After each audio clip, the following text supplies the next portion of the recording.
régionale des CPE Centre-Val de Loire est un acteur de la santé environnementale en région. Elle est notamment engagée depuis 2019 dans une démarche en faveur de la prévention des risques sanitaires liés à la faune et à la flore sauvage.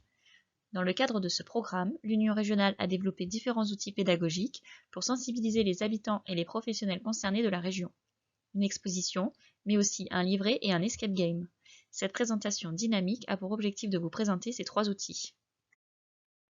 L'Union régionale des centres permanents d'initiative pour l'environnement Centre-Val de Loire est un réseau régional qui œuvre sur le territoire de la région Centre-Val de Loire sur les champs de l'éducation à l'environnement et de l'accompagnement des dynamiques de territoire vers des modes d'agir responsables.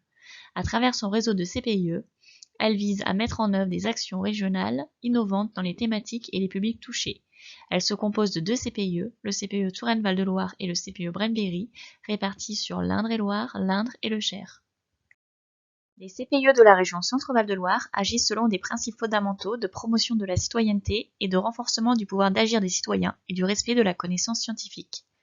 Ils développent des projets pouvant toucher aux champs suivants: animer des réseaux, sensibiliser et éduquer à l'environnement et au développement durable, former, restaurer et gérer des sites naturels, accompagner des projets de territoire et enfin conduire des études et des diagnostics environnementaux.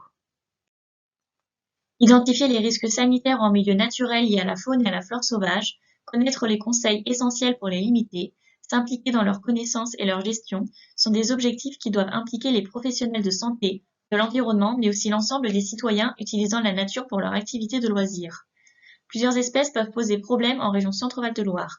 Par exemple, l'ambroisie dont le pollen est cause de fortes allergies chez l'homme, la berce du Caucase, responsable de réactions inflammatoires voire de brûlures en cas de contact, les tiques pouvant être responsables de la maladie de Lyme, le moustique tique pouvant être vecteur de maladies comme la Lyme, le chikungunya ou encore le virus Zika.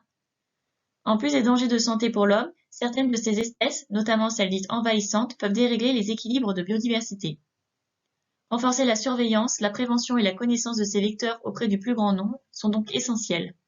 L'exposition, conçue par l'Union régionale des CPE Centre-Val de Loire, avec le soutien financier de la région Centre-Val de Loire et de la DREAL Centre-Val de Loire, vise à une meilleure connaissance de certaines de ces espèces sauvages, animales et végétales, mais également une meilleure connaissance des risques qu'elles peuvent présenter pour notre santé et les bons gestes à adopter pour s'en prémunir. Cette exposition itinérante se décline sous forme de 7 bâches en PVC de 60 cm par 80 cm avec œillet. Elle vise à présenter la biologie et l'écologie de 5 espèces: la tique, le moustique tigre, la chenille processionnaire du pin, la berce du Caucase et l'ambroisie à feuilles d'armoise. Elle vise également à apprendre à reconnaître ces espèces, à découvrir les gestes clés à adopter pour se protéger et invite les citoyens à participer à la recherche par le biais du programme de sciences participatives CITIC ou à la lutte de terrain par le biais de la plateforme Signalement Ambroisie. L'exposition se suffit à elle-même, mais elle peut également être complétée dans chaque lieu d'accueil par des propositions de programmation complémentaires. Par exemple, des animations ludiques par les CPIE, des conférences, des modules pédagogiques tels que des maquettes pour apprendre à retirer une tique, des kits de collecte de tiques, mais également des supports didactiques de type livret. Elle peut être affichée lors d'événements festifs, sportifs ou autres, en extérieur ou en intérieur, comme dans des salles d'attente de cabinets médicaux. Elle peut être empruntée gratuitement sous réserve de signer une convention de prêt auprès des CPIE et de l'URCPIE, à Seuilly, Azelferron et Saint-Amand-Moron, mais également auprès de la FRAPS.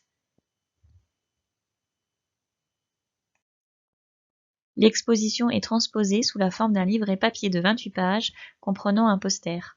Largement illustré, conçu sur un ton ludique et instructif, ce livret reprend l'essentiel de l'information délivrée par l'exposition et liste des liens et ressources pour aller plus loin. Vous pouvez vous procurer des exemplaires de ce livret auprès du réseau des CPIE ainsi que sur nos stands. Créé dans le cadre du programme d'action La Nature, l'Esprit Tranquille par l'Union régionale des CPIE Centre-Val de Loire en 2019, la tique en tique est un escape game pédagogique visant à éduquer les participants sur les tiques et les maladies associées. Le scénario de départ est le suivant.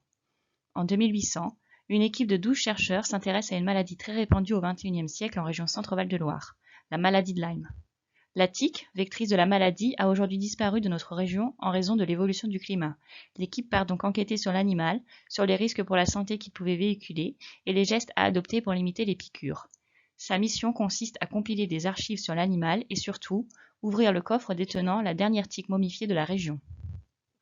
Elle dispose pour cela de 45 minutes avant que la tique momifiée ne finisse en poussière. Une fois la phase de jeu terminée, qu'elle se conclue de manière positive ou non, un débriefing de 15 minutes est prévu pour expliquer les énigmes et les relier aux notions à retenir. Cette étape est essentielle car elle permet d'établir une passerelle entre le jeu, les contenus disciplinaires et les compétences sollicitées. L'escape game est animé par un animateur des CPIE. Il nécessite la mise à disposition d'une salle disposant de tables et de chaises. Il peut également se déployer en extérieur sous un barnum.